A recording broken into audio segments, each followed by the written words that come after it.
ይድረስ ለፋሲካ ለጀግናይቱ እህቴ ልበል የሆነ ግጥም ብገጥምላት ደስ ይለኝ ነበረ። እንግዲህ ለሁላችሁም የምመኘው እንግዲህ እንደ ፋሲካ የምሬን ነው የምላችሁ በሀገራችሁ ላይ ገብታችሁ ልጅ በልጅ እንድትሆኑ ሶስተኛ ልጇን ይኸውላችሁ እንግዲህ እዚህ ደረጃ ደርሳለች። ማሻአላህ መብሩክ መብሩክ። አላህ ያሳድጋቸው። ማሻአላህ በሉ ሁላችሁም። አሰላሙ አለይኩም ወራህመቱላሂ ወበረካቱ። ሰላም ሰላም ምርጦች እንዴት ልጅ ሰላም ናችሁ? ፋሲካ ትለያለች። የምሬን ነው የምላችሁ እንግዲህ ከብዙ ልፋት ከብዙ ችግር በኋላ እንደዚህ አይነት ደስታ ይመጣል። እንግዲህ ላይ በላይም ብታረጊያቸው ማሻአላህ ይኸው ደረሱልሽ። ጎረምሳ ሁለት ጎረምሳ ዋው! የመጨረሻይቱ ሴት መሰለችኝ። እንዴት ደስ እንዳለኝ ለምን የልጅን ስሜት ስለማውቀው እና ሁላችሁም በሀገራችሁ ላይ ገብታችሁ ለዚህ ደረጃ ይብቃችሁ። ልጅ አላህ ይስጣችሁ። ምክንያቱም ልጅ ወላሂ ነገ ጧሪ ነው። ወላሂ ነው የምላችሁ። ስማችሁ በእነሱ ይጠራል። ምንም ቢሆን አትረሱ። ልጅ የሌለው ሰው ከሞተ ሞተ ነው። የአከሌ ልጅ ሞተ ተብላችሁ የአከሌ እናት አይደለም የምትባሉት። የአከሌ እናት ሳይሆን የአከሌ ልጅ በአባታችሁ ስም ተጠርታችሁ ሞተ ይባላል። ከዛ በኋላ አመት ሳይደርስ እናንተ ከዚህ ዓለም ላይ ተረሳችሁ ማለት ነው። ቀብራችሁ ያለበት ቦታ ራሱ ሊጠፋችሁ ይችላል። ሄዶ ቼክ የሚያደርጋችሁ ሰው የለም። ልጅ ካለ እናንተ ቀብር ሄዶ ራሱ የት ቦታ እንዳላችሁ ቼክ ያደርጋችኋል። እናቴ እኮ እዚህ ቦታ ነው የተቀበረችው እያለ ማለት ነው። እና ልጅን የሚያክል የለም። ዘራችሁን አብዙ። ዘር ጥሩ ነው። አባታችሁ እናንተ ሲያመጣ እናንተ ደግሞ የራሳችሁን ዘራችሁን ማብዛት አለባችሁ። ወደ ሀገራችሁ ስትመጡ ቀጥታ ምንድነው ማድረግ ያለባችሁ? መጫን ያለባችሁ። ወንዶችም እንዴ በቃ እኔም አሁን ፋሲካ ላይ እንደዚህ ሳይማ ሶስተኛ ልጅ አማረኝ ትላላችሁ። ወላሂ ጀግና ነችና በነገራችን ላይ ከስደት ወደዚህ ሀገር ስትመጡ በትዳርም በብዙ ነገር በጣም ብዙ ፈተና ይገጥማችኋል። ያንን ፈተና ሁሉ በትዕግስት ማለፍ አለባችሁ። ጀግና ሆናችሁ ፋሲካን የማደንቅበት ከዛ ከሌላ ሃይማኖት ወደ እኛ ሃይማኖት መጣ። በእኛ ሃይማኖት ውስጥ ብዙ ዝግቦች እንዳሉ ታውቃላችሁ። ቤተሰብም ትታችሁ ወደ ሌላ ስትሄዱ እና ደግሞ ያን መዘርዘር አልችልም፣ ግን ጠንካራ ሴት ናት። ለዚህ ደረጃ በቅቷታል። ማሻአላህ ተበረከላ። ብዙ ወደሌ እኮ አለ በነገራችን ላይ ከፋሲካ ጋር የገቡትን ሁላችሁንም ታውቃላችሁ። ወላይ ወንድም ሆነ ሴት ከሷ ጋር ገብተው ሲሰሩ የነበሩትን ታውቃላችሁ። አሁን ሀብታም ማናት? ሀብታም እሷ ነች። ሀብት ማለት ግዴታ ገንዘብ ስለተቆለለ አይደለም። ገንዘብ ነገ አፈር ሊበላ ይችላል። ባንዴ ሊቃጠል ይችላል። መኪናም ከሆነ በአፍንጫው ሊደፋ ይችላል። ልነግራችሁ ነው። ወላሂ ነው የምላችሁ። ንብረታችሁ ልጆቻችሁ ናቸው። ተቸግራችሁ ምንም ሆናችሁም ብታሳድጉ ወላሂ ምን እንደምላችሁ አላውቅም። እቺ ልጅ በጣም በቃ ትለያለች። ጀግና ናት። እና ለኔ ለሌላ ሰው አላውቅም፣ ለኔ ጀግና ናት። ለምን እያየኋት ነው በምትሰራች ድርጊቶቿ። ምን ልበላችሁ።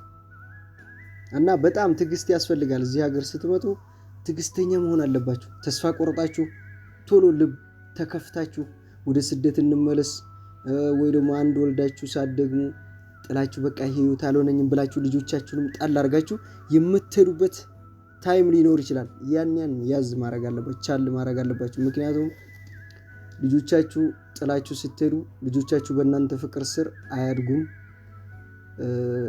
ብዙ ነገሮች አሉ።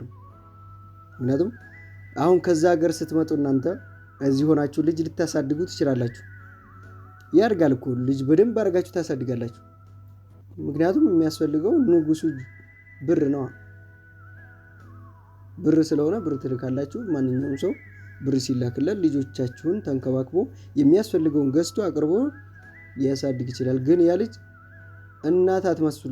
በቃ እናት እሱም ያወራል እናንተም ታወራላችሁ። ልጅ ላይ አይመስለኝም ወይ ደግሞ እሱም ደግሞ እንደዛው ፍቅር ስላልተሰጠው እናት ራሱ አይመስለውም። በስማችሁ ሁላ ሊጠራችሁ ይችላል። እናት ከማለት ይልቅ በስማችሁ እናቱ እዛው ያሳደገችው ናት የሚያስበው በስሜቱ እንደዛ ነው። እና አንዳንዴ ያለ እናት ያደጋችሁ ለምሳሌ አንዳንዴ የእናትን ፍቅር ሳታገኙ ያደጋችሁ ታውቁታላችሁ። እና ልጆች በነገራችን ላይ ያው አይሞላለንም።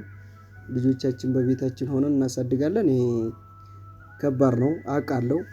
ግን ቢሆንም በተቻለው አቅም እዚህ ሆናችሁ ተርመጥምጣችሁ ምን ብላችሁም ልጆቻችሁን ለደረጃ ስትበቁ የምር በጣም ማሻአላ ተበረከላ ነው። እና ፋሲካ ታውቃላችሁ እንደሷ ሁኑ፣ ተምሳሌት ሁኑ ነው። ተምሳሌት ትሆናለች።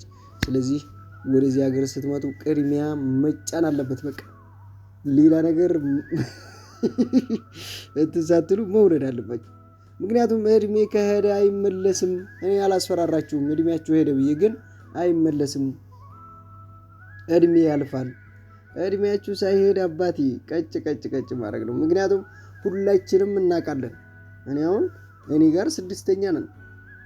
እንደውም አልወለድኩም ነው የሚለው አባቴ እስካሁን። ወይኔ በ6 ትቼ ነው የሚለው። ገባችኋ? ድሮ 8 9 እስከ 10 ነው የሚወለደው። እና አባቶቻችን እስከ 6 እስከ 5 ወልደው እኛ መውለድ ያለብን። ዘራችሁ ማብዛት ግድ ነው። አሁን ወንድሞቻችሁ እህቶቻችሁ ጋር ስትደዋወሉ እንዴት ነው ደስ የሚለው? 2 እህቶች አሉኝ፣ 3 ወንድሞች አሉኝ፣ 2 ወንድሞች አሉኝ ብላችሁ ስታወሩ ራሱ ደስታው እኮ አይቻልም። በልጅነት ሁላችሁም ተቸጋግራችሁ በገጠርም በምንም አድርጋችሁ ሊሆን ይችላል። አሁን ግን ሁላችሁም ቦታ ይዛችሁ የራሳችሁ ቤት፣ የራሳችሁ ትዳር፣ የራሳችሁ ህይወት አላችሁ። አያችኋ? አላህ ለሁሉም በቃ ቦታ አለው ማለት ሁሉም የራሱ ደረጃ ይደርሳል። በቃ ከአባታችን ከቤተሰብ ምንም አይነት ነገር ውርስ ባይኖረን በእነሱ የተሻለ ህይወት ባይኖረንም ብቻ አላህ በቦታው ያደርጋቸዋል። ምንም ሳይታሰብ ሁሉንም በቦታው አድርጎ ያኖረናል፣ ይሰበስበናልና በዚህ ደረጃ እኔ እንደዛ ነው የማምነው። ምክንያቱም አሁን ያለው ነገር በዚህ ሀገርም በውጭ ሀገርም 2 ከወለዳችሁ ከዛ በኋላ ከኒና መጠቀም አለመውለድ፣ እነዛን በእንክብካቤ ማሳደግ ነው። አውቃለሁ በኢኮኖሚው ጀርባ የሚወራውን። ግን ያ ሲሆን ተመልከቱ እንግዲህ አንድና አንድ ብቻ ስትሆኑ ዘራችሁን ጥብብ አደረጋችሁት ማለት ነው። ጠበበ እንዴ! ቀላል ጠበበ እንዴ! እንደውም ወንዶች ከ4 ከ3 ነው መውለድ ያለባቸው። እኔ እሱን ነው የምመክረው። ከአንድ ምናምን አይደለም፣ ከዚህችም ከዛችም አርጋችሁ በዛ አርጋችሁ ማሳደግ ነው ያለባችሁ እንዴ። ስለዚህ ዛሬ እንግዲህ በፋሲካ ነው የመጣሁት። በጣም ደስ ስላለኝ ነው ሳያት ይሄን ቪዲዮ ለቃ ልጆቿ ጋር እንደዚህ ቤቷ ቁጭ ብላ እየተጫወተች ይሄን ቪዲዮ ስትለቅ ከምንም በላይ ደስ ስላለኝ ነው። ልጅ ያለው ይገባዋል። በቃ በጣም ነው ደስ ያለኝ እና ይመችሻል፣ አላህ ያሳድግልሽ። ኢንሻአላህ ተገላግለሻል። ከዚህ በላይ ምንም ችግር አይመጣም። ወላይ እዚህ ደረጃ ከደረሱልሽ ራሳቸውን ቻሉኩ። ካሁን በኋላ ትላልቆቹ መቼም ውሃ ያቀርቡልሻል፣ ሁሉን ነገር ያቀርቡልሻል።